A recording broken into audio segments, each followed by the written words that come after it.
الله وبركاته. أهلا وسهلا ومرحبا بكم في قناة كلام في الكورة. ازيكم عاملين يا رب دايما تكونوا بخير. اللي لسه ما دخلش على القناة ولسه ما تابعنيش ولسه ما شافش فيديوهاتي، أحب أقولك أنت فايتك كتير واللي جاي هيبقى أحلى إن شاء الله. هنحاول نطور في الأداء، أحاول أطور في مستوى ظهوري، أحاول أختصر في الفيديوهات، مش هطول عليكم زي ما كنت بطول. هبدأ أخد بنصايح زمايلي، الفيديو ما يتعداش مثلا 5 6 7 دقايق بالكتير. هننسى موضوع 11 دقيقة أو 12 دقيقة والكلام ده كله. خش تابعني وخش اشترك في القناة وفعل زر الجرس لو لسه مشتركتش في القناة لحد دلوقتي، عشان تشوف كل جديد ويوصلك كل جديد أنا بنزله إن شاء الله.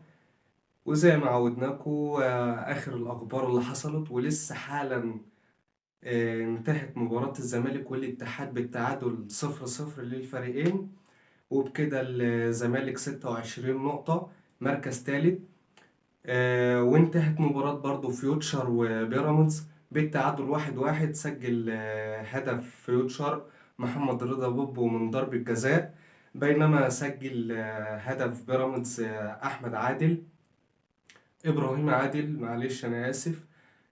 وبكده يكون بيراميدز 24 نقطة وفيوتشر 27 نقطة. كده التلات فرق اللي خلف الأهلي زمالك فيوتشر زمالك بيراميدز اتعثروا النهاردة، وبكده بيهدوا النادي الأهلي يعني هدية غالية جدا. التلات فرق، مش بقول فرقة واحدة، التلات فرق بيهدوا النادي الأهلي هدية ومفاجأة جميلة جدا جدا جدا قبل مباراته بكرة مع النصر البورسعيدي.